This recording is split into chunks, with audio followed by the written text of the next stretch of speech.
pimpinannya tidak teladan, dia tetap disiplin, ya karena memang dia bukan dipengaruhi dominan oleh teladan pimpinan. Seperti Wildan tadi, balas jasa. Dia bukan tipe orang yang dominan dipengaruhi oleh balas jasa. Ya berarti balas jasanya nggak terlalu besar, tapi dia tetap disiplin. Karena tadi misalnya, dia punya sikap mental yang lebih. Ya, kemudian keadilan. Keadilan. Ini masih berkaitan juga ya.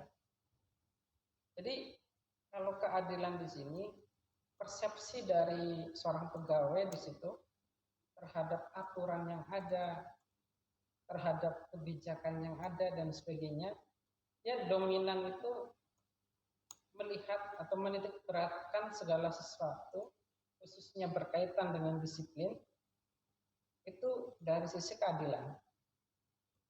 Misal, bedanya sama nomor 3 apa Pak gitu? Kalau nomor 3, itu kan dari sisi besaran balas jasanya. Semakin besar balas jasanya, semakin besar tingkat kedisiplinannya dia, semakin patuh dia. Tapi kalau keadilan belum tentu, bukan arahnya ke situ. Contoh, balas jasanya kecil, misalnya ini contoh saja, balas jasanya kecil dan biasanya disiplin dia dengan balas jasa segitu, mentaati peraturan yang ada dan sebagainya, merasa enjoy saja dalam bekerja, tidak terlalu memikirkan gajinya kecil misalnya. Tapi setelah dia tahu bahwa ternyata teman-teman yang selevel, bahkan mungkin lebih baru, dia lebih senior, yang baru itu misalnya tadi lebih junior, tapi gajinya lebih besar, yang tadinya dia tidak terpengaruh oleh gaji atau balas jasa, menjadi terpengaruh. Berarti sebenarnya bukan karena balas jasanya yang kecil, yang tadinya kecil nggak masalah, tapi dia melihat sisi ketidakadilan dia. Lihat yang setara, selevel, bahkan lebih junior, gajinya lebih besar. Jadi titik beratnya ada di rasa ketidakadilan di situ yang membuat disiplinnya menurun. Yang tadinya sangat semangat bekerja walaupun gajinya kecil, tapi tahu kondisinya tidak adil menurut dia seperti itu, sehingga tingkat kedisiplinannya menjadi menurun. Nah. Oke, ada yang mau ditanyakan sampai di sini nomor 4? Cukup jelas kira-kira? Ya itu Mister izin Ustaz. Ya. Siapa nih Wildan? Wildan. Ya. Perihal dari kedisiplinan itu sendiri, ada gak Mister kayak batasan standar tertentu yang bisa mengatakan suatu perilaku itu bisa dikatakan disiplin gitu Mister? Ya. Jadi saya balik lagi untuk sedikit menjelaskan yang di atas Wildan ya. Terima kasih pertanyaannya. Mudah-mudahan yang lainnya ketika ada pertanyaan sama bisa terjawab juga. Jadi kan disiplin itu kan ada 3 aspek tadi ya kita bahas di awal. Sikap mental, peraturan, ya, memahami peraturan, dan sikap mentaati peraturan. Batasan dia disiplin atau tidak, itu kuncinya ada di nomor 2. Selama dia mentaati peraturan yang ada, itu disebut disiplin. Ya, berarti sesuai ya, kita sesuaikan kondisinya. Kalau ini kita bicara tentang contohnya di suatu perusahaan, misalnya perusahaan A. Perusahaan A itu sudah punya tata kelola perusahaan yang baik. SOP semuanya lengkap, jelas peraturannya. Ya. Secara teknis diatur, secara detail semuanya sudah punya. Itu semuanya jadi batasan dia disiplin kerja di perusahaan itu atau tidak. Kalau misalnya ditaati semua atas dasar sikap mental, itu berarti disebut disiplin. Tapi kalau tidak dijalankan atau tidak dilandasi oleh sikap mental, itu belum disebut sepenuhnya disiplin. Ya, jadi misalnya hanya taat ketika digaji besar nomor 3, taat ketika pimpinannya teladan, taat ketika ada keadilan di situ. itu belum sepenuhnya disebut disiplin. Karena ada satu aspek yang hilang di situ, yaitu sikap mental. Kenapa seperti itu? Misal, kalau dia disiplin karena keadilan, artinya menurut dia, persepsi dia semuanya harus adil sesuai dengan persepsinya, baru dia disiplin. Kalau yang nomor 3, kalau gajinya gede, baru dia disiplin. Kalau yang nomor 2, misalnya, kalau pimpinannya teladan, baru disiplin. Gitu ya.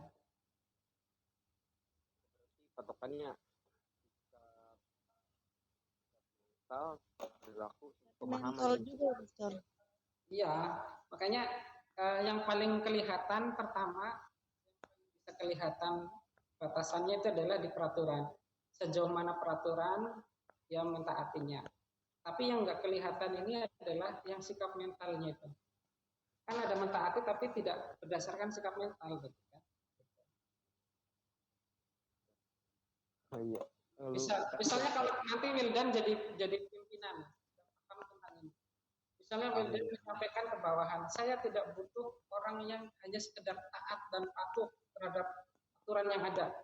Misalnya Wildan bilang tuh, yang saya butuhkan adalah orang yang memiliki sikap mental untuk mentaati peraturan itu. Nah itu cocok itu. Jadi sudah beda orang yang taat dengan orang yang punya sikap mental untuk mentaati. Orang yang sudah punya sikap mental mentaati, artinya dia yang nomor 2 semuanya terpenuhi ya. Artinya semuanya kita anggap sudah paham peraturan. Nah, berarti yang membedakan adalah dia taatnya hanya sekedar taat karena sesuatu hal itu bisa tadi macam-macam yang ke-8 ini. Tapi apakah dia yang pertama, yang paling utama itu yang karena sikap mental. Berarti tidak terpengaruh sekali oleh faktor lain. Mungkin terpengaruh sedikit masih wajar ya, berarti tidak mengubah tingkat kedisiplinannya. Kan nggak mungkin 100% orang bisa seperti itu. Misal keadilan. Ketika dia melihat ada sesuatu yang tidak adil, itu tidak bisa dia 100% cuek. Pasti ada sedikit persepsi itu tidak adil. Tetapi itu tidak menjadi hal yang sangat mempengaruhi tingkat kedisiplinan kita. Oke, ini lanjut ya, nomor 5. Yang sampai 4 bisa dipahami ya. Mister izin, Mister. Ya, gimana? Berarti apa yang barusan Mister itu sambungannya nyambung nggak sih ke arah paham dan sadar gitu. Paham dan Sadar. Dan sadar maksudnya gimana? Kata Mister tuh yang awal tuh buat perusahaan tuh gabut orang yang gimana gitu kan, Yang hanya sekedar mentaati tapi perlu didasari sikap mental gitu ya. Nah, iya. Itu konotasinya nyambung gak sih Mister ke arah orang yang paham sama orang yang sadar? Lebih tepatnya yang pertama harus paham dulu. Nah, kan ada orang yang agak cuek terhadap peraturan, tahunya kalau dikasih tahu, tidak coba mencari tahu misalnya. Intinya yang pertama kita paham. Yang pertama otomatis sikap mental ya. Maksud saya sikap mental juga akan menjadi sia-sia. Ingin mentaati tapi tidak tahu aturannya. Nggak bisa. Kita paham aturannya, sikap mental kita kuat untuk mentaati. Artinya karakter nanti lebih umum. Lebih umumnya sikap mental itu kan bisa kita artikan, artinya di situ ada karakter yang kuat di dalam diri seseorang untuk bisa mentaati peraturan gitu. Gitu Wildan. Ya makanya Wildan tadi kalau sudah punya perusahaan ngomong ke bawahannya bisa seperti itu tadi, kasih pengarahan misalnya. Oke, berikutnya kelima, ada pengawasan melekat atau pengawasan yang ketat di situ ya. Ini juga ada yang seperti itu.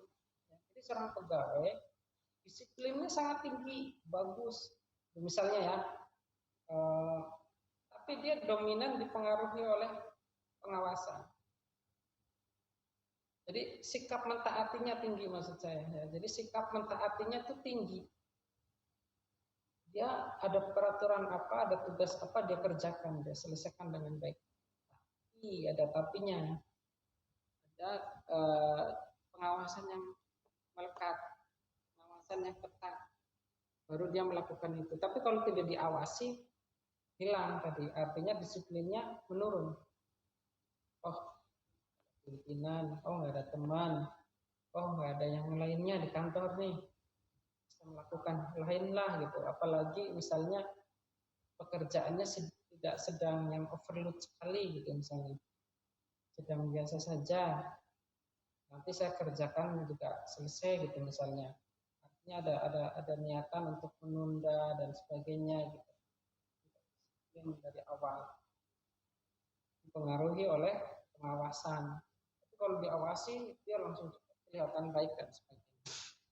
Kalau tidak, tidak. Nah, kemudian sanksi hukuman. Jadi dia disiplin ketika dikarenakan itu takut akan sanksi atau hukuman yang ada. Kalau tipe seperti ini berarti tergantung dari tempatnya juga, misalnya perusahaan yang di situ sangat banyak sanksi atau hukumannya, melakukan ini ada hukumannya, melakukan ini ada sanksinya, melanggar ini melanggar itu dan sebagainya, dia menjadi orang yang disiplin karena ada sanksi dan hukuman terhadap setiap pelanggaran yang ada gitu. Dan dia tipenya yang sangat takut untuk diberikan sanksi atau hukuman sehingga dia tingkat disiplinnya tinggi. Suatu saat dia bekerja ke perusahaan lain, ya, atau dia pindah ke perusahaan lain, itu tidak sebanyak itu sanksi hukuman, sehingga dia tingkat kedisiplinan di perusahaan yang baru bisa menurun. Oke, yang ketujuh di sini ada ketegasan. Ini masih nyambung dengan yang lainnya, khususnya yang nomor 6 misalnya.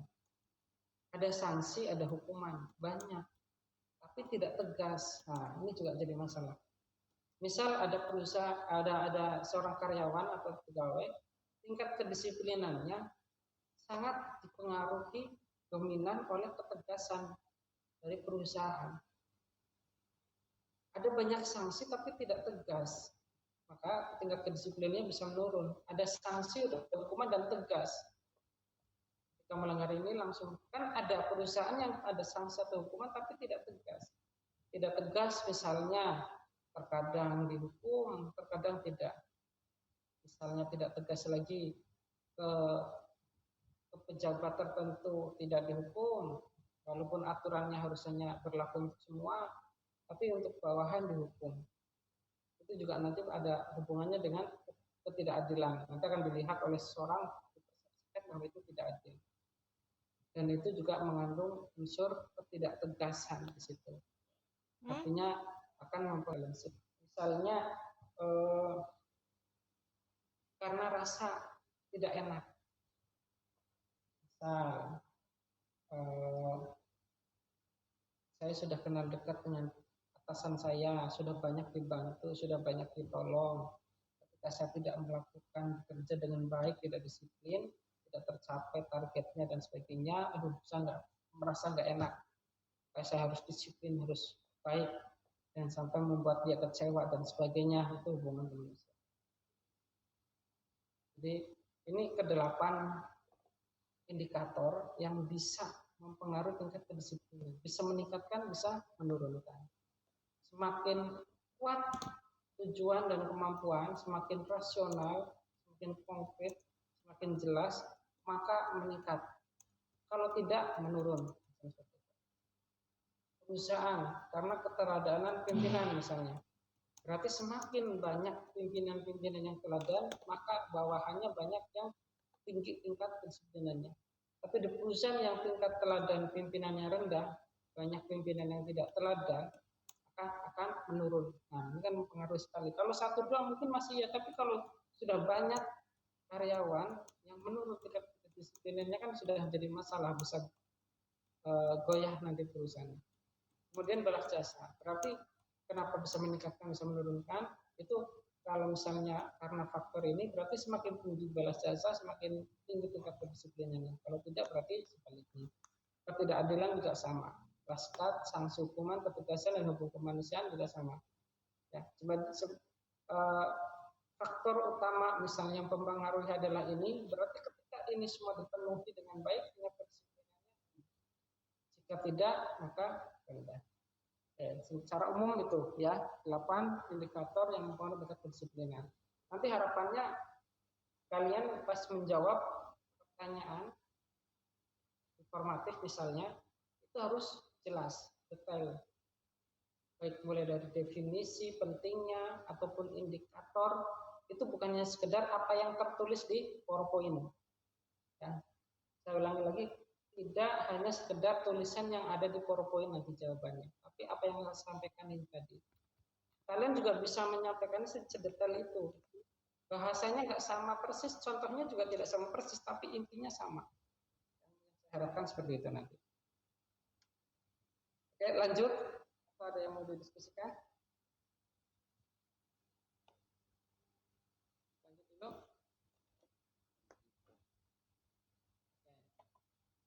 Ini tadi aspek sudah, berarti kita bahas yang berikutnya adalah fungsi.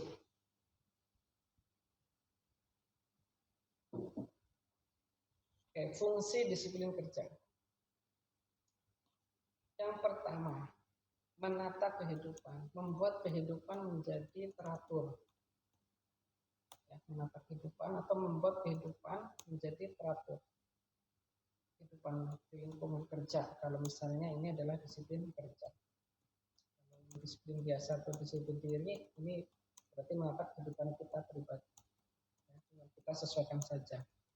Berarti ini fungsi disiplin kerja. Kita contohkan misalnya yang pertama itu membuat kehidupan kita di lingkungan kantor itu menjadi teratur, menjadi tertata dengan baik. Yang kita lakukan semuanya itu jelas stepnya ya, mulai dari step awal sampai dengan akhir itu yang harus dilakukan apa jelas. Jadi runtut. Jadi tidak acak-acakan di situ. Tidak random. Jadi semuanya dilakukan dengan sistematis.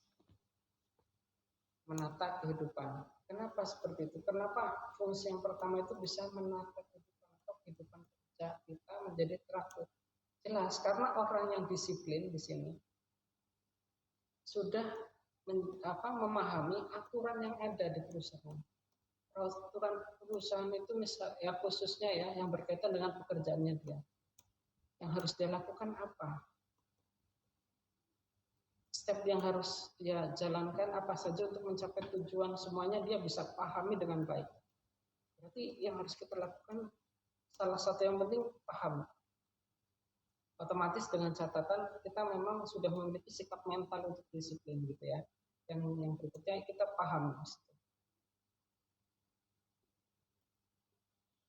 Kalau misalnya kita sudah pahami semua, sudah ada mental juga yang kuat, karakter kuat, berarti berikutnya kita tinggal melakukan sikap, ya, sikap mentaati peraturan yang ada, jelas. Berarti semuanya juga sudah teratur, jelas. Kita juga tinggal melakukan sikap untuk melakukan peraturan. Oh, berarti yang harus saya lakukan pertama ini, kedua ini, ketiga ini, sehingga semuanya bisa berjalan dengan baik. Ketika ada masalah ini, yang saya harus lakukan ini. Ketika ada masalah yang ini, yang harus saya lakukan ini. Sehingga semua permasalahan bisa dihadapi dengan baik. Ketika saya ada kendala ini, maka yang saya harus lakukan ini.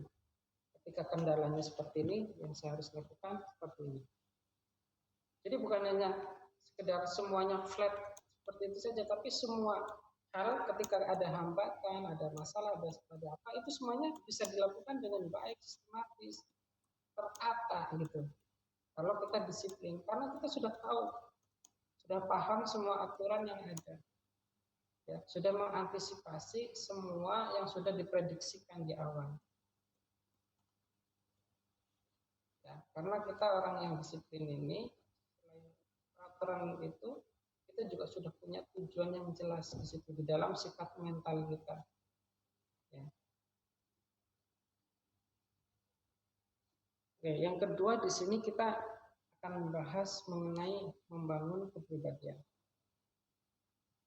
Nah, yang jadi pertanyaan di sini, apakah masih ingat? Ini kan membangun kepribadian. Berarti harus tahu dulu kepribadian itu apa. Biar kita tahu apa yang akan dibangun dengan kita menjalankan disiplin kerja, gitu ya. Kenapa disiplin kerja ini bisa membangun kepribadian kita? Coba bisa dijelaskan? Ada yang masih ingat kepribadian itu apa? Terdiri dari 5 bagian apa saja?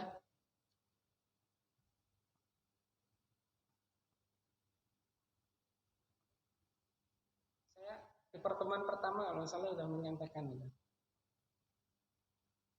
Pada waktu awal. Ada yang ingat? Lupa? Lupa ya. Karakter bukan mister. Apa tadi mister? Ya, nomor 1 karakter, terus apa lagi? Terus apa lagi ya? Lupa mister. Karakter. Saya kira dicatat. Ini nanti perlu dicatat karena ini udah masuk salah satu materi yang ada ya. Lupa ya. Tingkah laku, mister. Apa? Tingkah laku masuk ke mister. Tingkah laku. Itu masalah satu bagian dari kesehatan.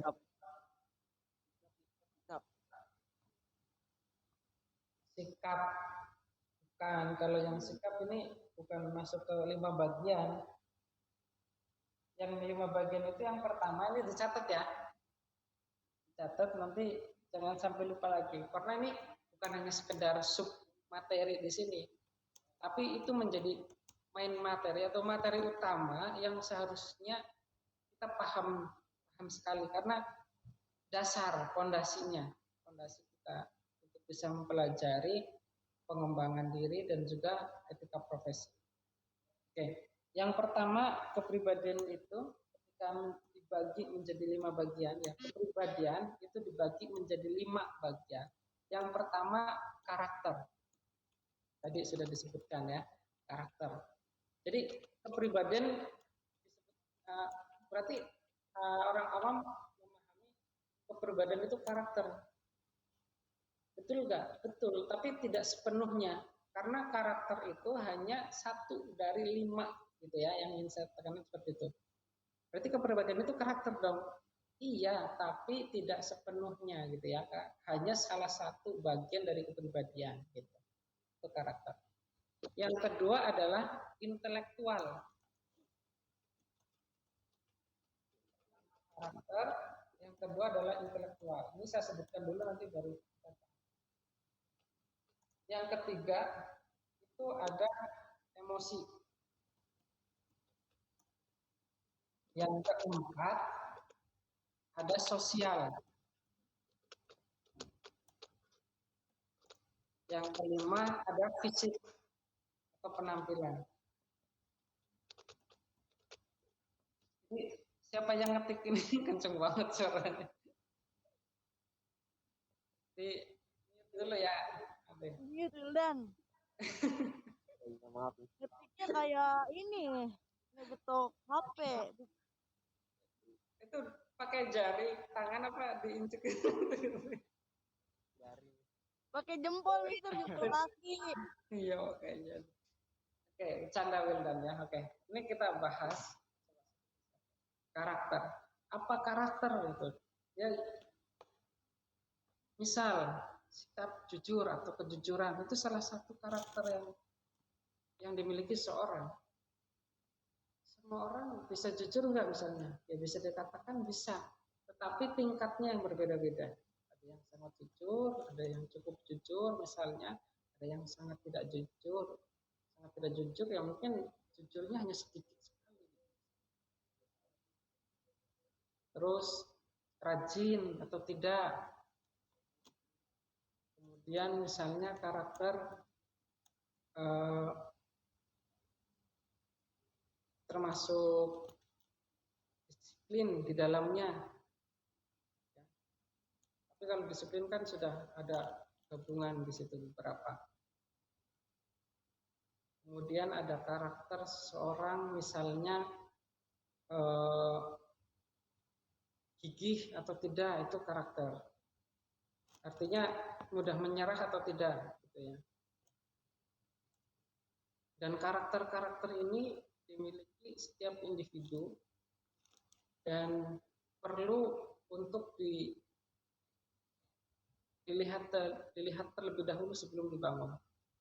Artinya sebelum kita membangun, ya, sebetulnya ini kita perlu lihat dulu, karena kalau kita mau membangun sesuatu harus tahu dulu apa yang dibangun. Misal dari sisi kejujuran di dalam diri kita lihat dulu kondisinya seperti apa. Apakah kita orang yang sudah jujur atau masih kadang-kadang bohong, gitu misalnya. Oh, kita sudah sangat jujur, sangat jarang sekali berbohong misalnya, tidak pernah berbohong, berarti oke. Karakter dari sisi kejujuran sudah oke, tidak perlu dibangun atau tinggal dikembangkan misalnya. Oke, kita lihat lagi karakter apa nih. Dari sisi kerajinan, kita termasuk yang rajin atau malas misalnya.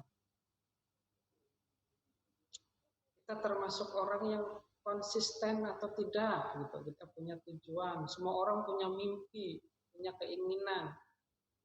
Tapi tidak semua orang bisa konsisten dalam menjalankan usahanya. Nah, ini sudah memiliki karakter untuk bisa rajin, bisa konsisten atau tidak, gitu. Oh, ternyata ini nih yang kurang. Saya planning banyak nih, niat untuk menjadi orang sukses udah kuat banget, misalnya.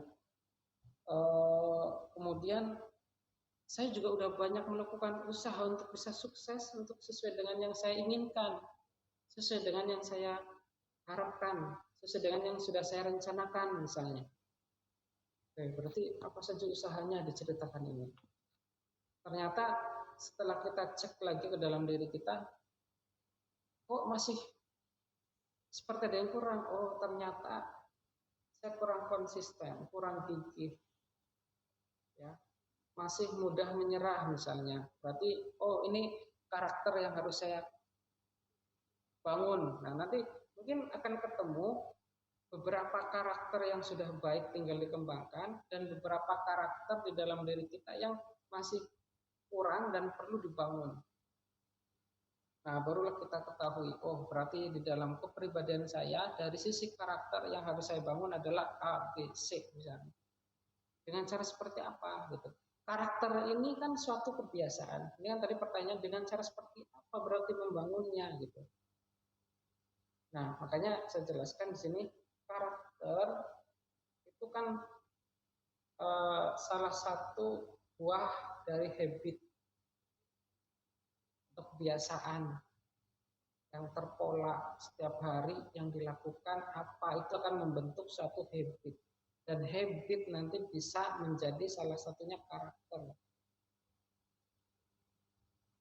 Karakter kalau sudah terbangun lama dan biasanya itu tidak disadari, misalnya kita dari umur sekian sampai sekian tidak sadar suka, misalnya ya contoh saja, suka main game yang berlebihan tanda kutip, itu tidak disadari bahwa kita mulai meningkatkan, misalnya ya, mulai meningkatkan rasa malas kita untuk belajar. Misal, itu tidak disadari bahwa kita sedang meningkatkan karakter malas, ya. Jadi menurunkan karakter rajin kita untuk belajar dengan kita melakukan kebiasaan mungkin meningkat waktunya banyak habis untuk main game, ada yang untuk nonton, ada yang untuk shopping, ada yang untuk apa dan sebagainya.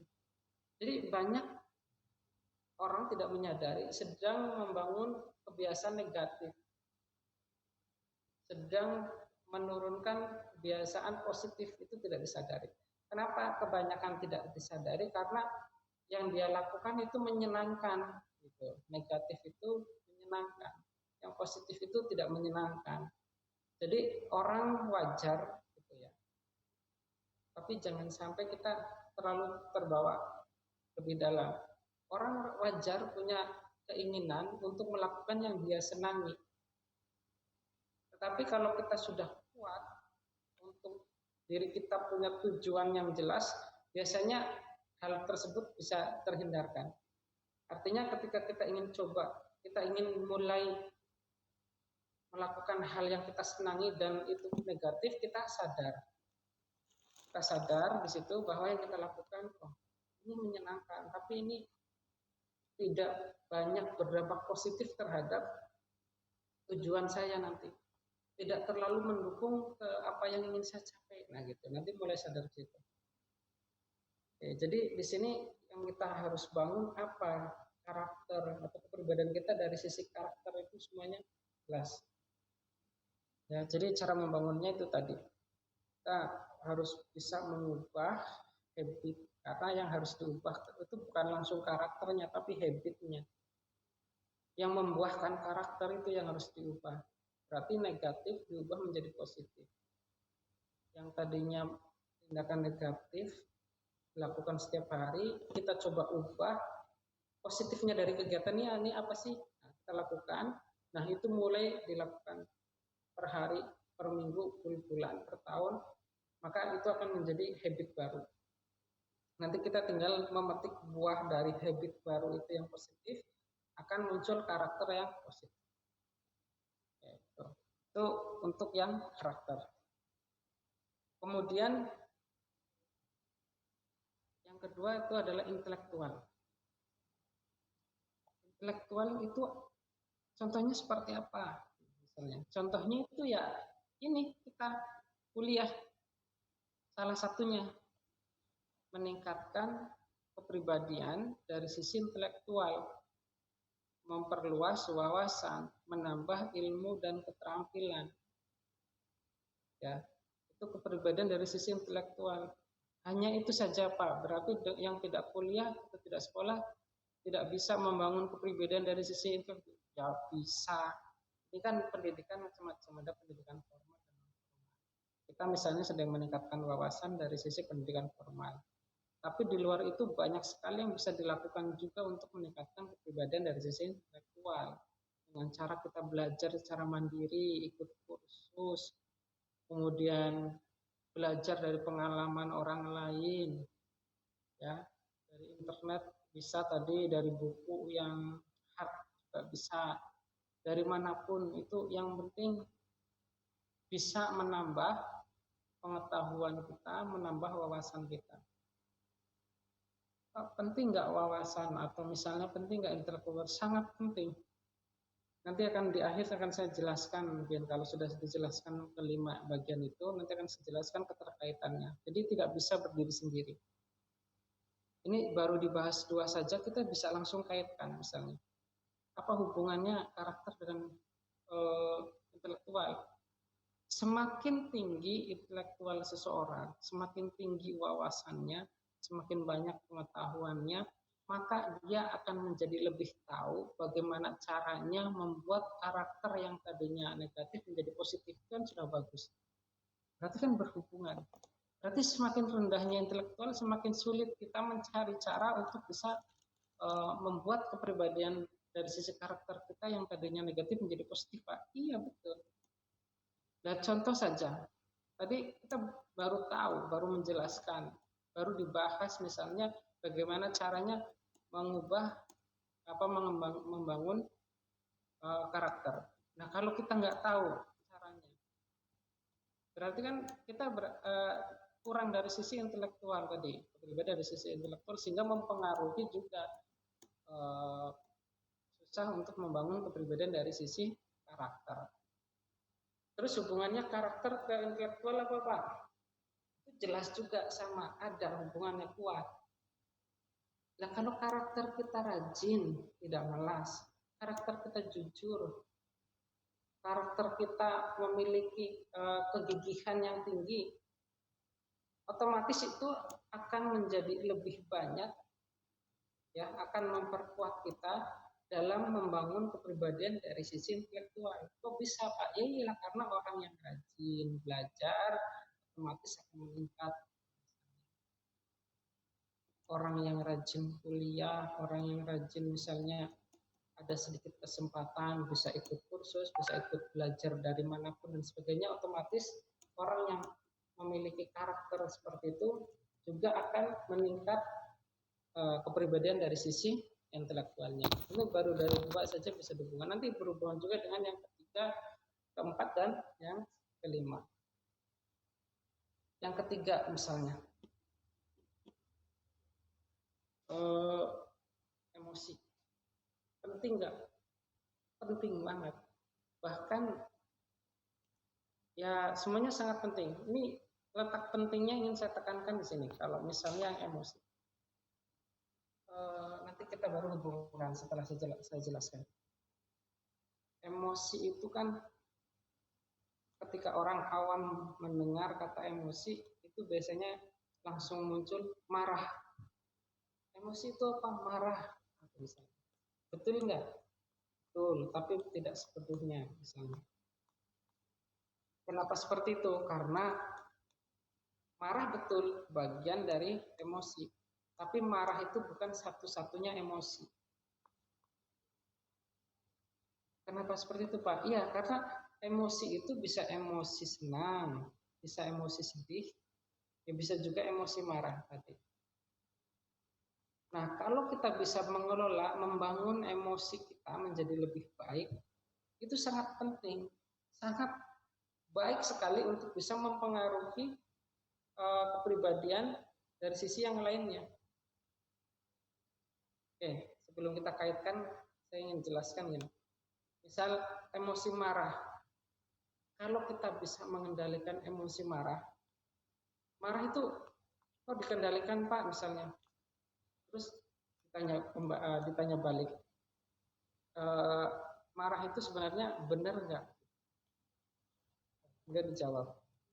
Ya benar kalau atau jika marah itu dilakukan kepada orang yang tepat, di waktu yang tepat, di tempat yang tepat, dengan masalah yang tepat. Ya. Kalau sudah seperti itu, ya jadi nggak masalah orang marah itu. Justru kalau ada sesuatu hal tidak ada muncul emosi marah sama sekali, itu kan menjadi kurang wajar. Tapi kalau marah semuanya tepat, orang tepat, jangan sampai orang yang nggak seharusnya dimarahin di tempat yang tepat, bukan di asal sembarang tempat dalam memarahinya. Kita juga harus lihat ya, di waktu yang tepat kita harus melihat kondisi dan sebagainya, sehingga waktu yang untuk kita marah pun itu tepat sebagainya. Mempermasalahkan atau masalah yang dibahas itu tepat, bukan hal yang tidak seharusnya kita bahas atau untuk menjadi marah dan sebagainya. Artinya semuanya dilakukan dengan tepat. Kalau kita bisa mengelola dengan baik, maka akan baik. Misal di kantor, ada masalah sedikit saja yang seharusnya itu umum, tidak membuat marah, emosi marahnya cepat keluar misalnya, seharusnya tidak, tapi dia langsung marah.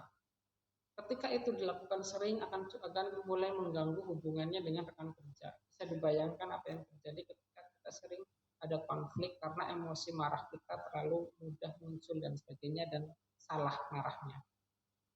Misalnya tidak pada waktu yang tepat, tidak di tempat yang tepat, asal saja marah dan sebagainya. Misal di kantor, pasti akan muncul permasalahan di situ. Nah, kalau kita bicara tentang emosi marah, mungkin itu umum dan menurut saya pribadi itu masih agak mudah dikendalikan. Nah, tapi yang susah justru menurut saya menjadi titik penting di dalam kepribadian dari sisi emosi itu bukan emosi marah, tetapi emosi senang. Nah, justru kita perlu waspadai emosi senang. Inilah yang membuat banyak perbedaan orang yang gagal dan berhasil. Justru bukan emosi marah, karena saya lihat banyak sekali orang yang bisa mengelola emosi marah, tapi tidak bisa mengelola emosi senang. Kok bisa Pak emosi senang malah bikin masalah atau banyak membuat kegagalan gitu, misalnya. Ya bisa, karena tadi saya sudah sedikit contohkan. Orang ya cenderung melakukan apa yang dia senangi. Gitu. Itu jadi salah satu kunci. Cenderung lebih suka melakukan apa yang dia senangi dibandingkan mencoba menyenangi apa yang dia lakukan gitu misalnya. Atau apa yang seharusnya dia senangi. Jadi ketika seperti ini, mulai dari kecil, anak kecil sampai dengan dewasa, itu kan cenderungnya seperti itu. Apalagi dari anak kecil. Karena membentuk kebiasaan itu kan terbentuk dari kecil, bukan hanya terbentuk setahun 2 tahun, tapi lama gitu. Ya, jadi karakter kita itu terbentuknya lama, mulai dari kecil, dari kebiasaan, dan kebiasaan itu dibentuk oleh emosi senang melakukan sesuatu sehingga dilakukan berulang-ulang. Nah, kalau yang dia lakukan, yang dia senangi itu tanda kutip negatif, artinya tidak terlalu mendukung tujuan utama dia, nah itu kan menjadi masalah. Dia senang bisa sementara, tapi kalau orang yang sadar bisa mengelola emosi senang, dia bisa menahan untuk tidak melakukan yang dia senangi sementara, sehingga dia berhasil mencapai tujuan, baru dia akan coba melakukan hal yang dia senangi setelah dia sukses. Sebagian kecil orang bisa memilih dan melakukan itu, tapi kebanyakan tidak. Itu yang membuat perbandingan orang yang sukses jumlahnya tidak lebih banyak dibandingkan yang gagal. Itu karena orang yang sebagian kecil tadi ya itu bisa mengelola emosi dari sisi senang gitu. Salah satu contohnya itu. Kemudian sekarang pun kita bisa introspeksi diri di sini. Kita bisa lihat, kita bisa bercermin. Kita sekarang posisinya ada di mana? Kita umur sekian ingin mendapatkan apa? Sudah mencapai itu atau belum?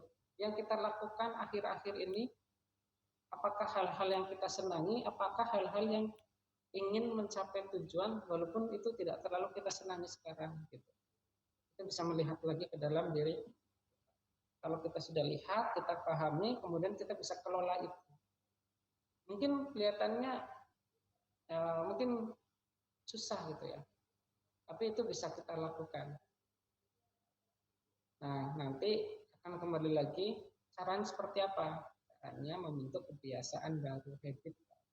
Biasanya kalau habit itu dibentuk di awal agak susah, tapi ketika sudah dilakukan berulang-berulang akan menjadi terbiasa. Yang susah rasanya mulai berkurang.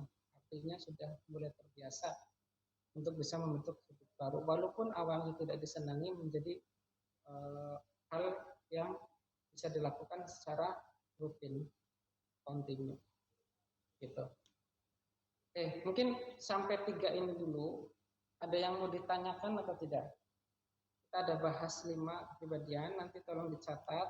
Ada karakter, intelektual, emosi, sosial, karir. Yang ketiga ini yang sudah saya jelaskan, ada yang mau didiskusikan? Ada yang mau ditanyakan kira-kira atau sudah jelas? Belum, Ustaz. Oke. Berarti paham ya yang saya sampaikan tadi ya?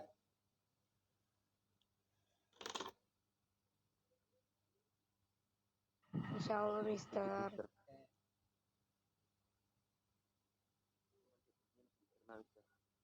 Ya? Kenapa, Wildan? Halo?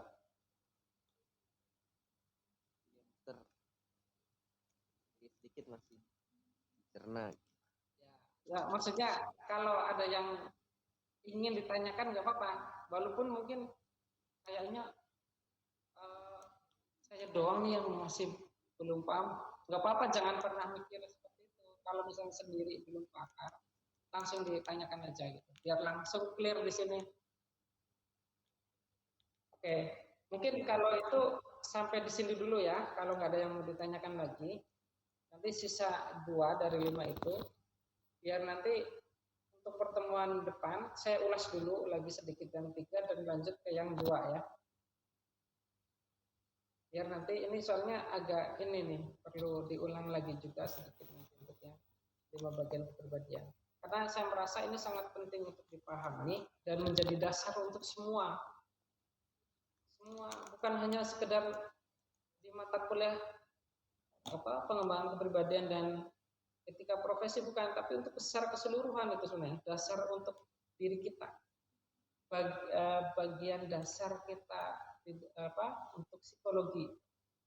Ya, di dalam psikologi itu salah satu bagian yang paling penting itu kita memahami dan bisa mengaplikasikan dari kepribadian itu tadi.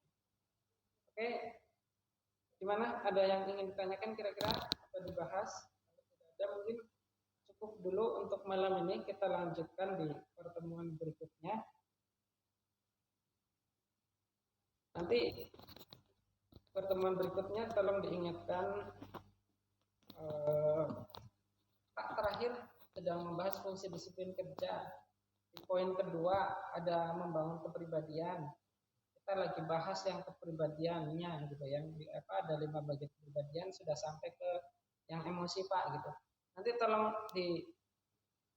diingatkan seperti itu ya Mas Wildan, Mas Irsyad ya. Baik, Mister. Ya. Oke, cukup, tidak ada yang mau ditanyakan atau ditanyakan malam ini.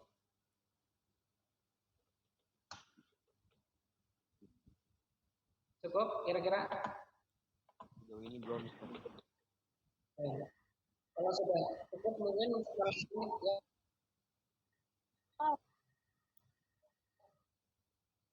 Saya akhiri ya. Indra mau nanya nih. Tadi nanti dikirim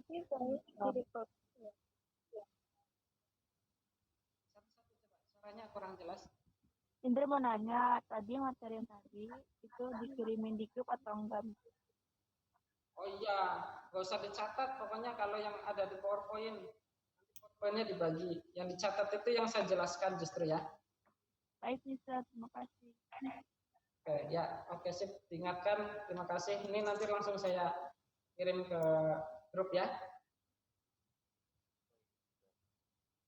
Oke, Mister, yang materi 2 minggu lalu itu udah dikirim belum? Udah, kan sekaligus tugas itu kan ada di dalam PowerPoint-nya. Berarti kan udah. Oke, Mister. Ya. Terima kasih. Oke, sip. Ya, cukup ya. Mungkin yang saya sampaikan malam hari ini sedikit banyaknya ya bisa bermanfaat. Mudah-mudahan bisa menjadi salah satu hal yang bisa membuat kita menjadi lebih baik gitu ya ke depannya, bukan hanya sekedar mendapatkan nilai. Mudah-mudahan yang saya sampaikan juga bisa diaplikasikan menjadi hal yang positif di kehidupan kita sehari-hari gitu ya. Untuk yang belum maju nanti diingatkan, kalau yang karena kerja dan sebagainya nanti masih diberikan kesempatan untuk maju. Dan untuk berikutnya berarti saya lanjutkan materi lagi sampai selesai. Setelah selesai di pertemuan berikutnya nanti akan ada formatif. Begitu ya? Jelas ya? Oke, terima kasih semuanya. Mohon maaf jika ada hal yang kurang berkenan. Salam sehat, semoga kita sehat selalu, lancar semua kegiatan kita. Amin. Sekali lagi saya ucapkan terima kasih. Saya akhiri pertemuan pada malam hari ini. Wassalamualaikum warahmatullahi wabarakatuh. Waalaikumsalam warahmatullahi wabarakatuh, Mister. Terima kasih, Mister. Terima kasih. Ya.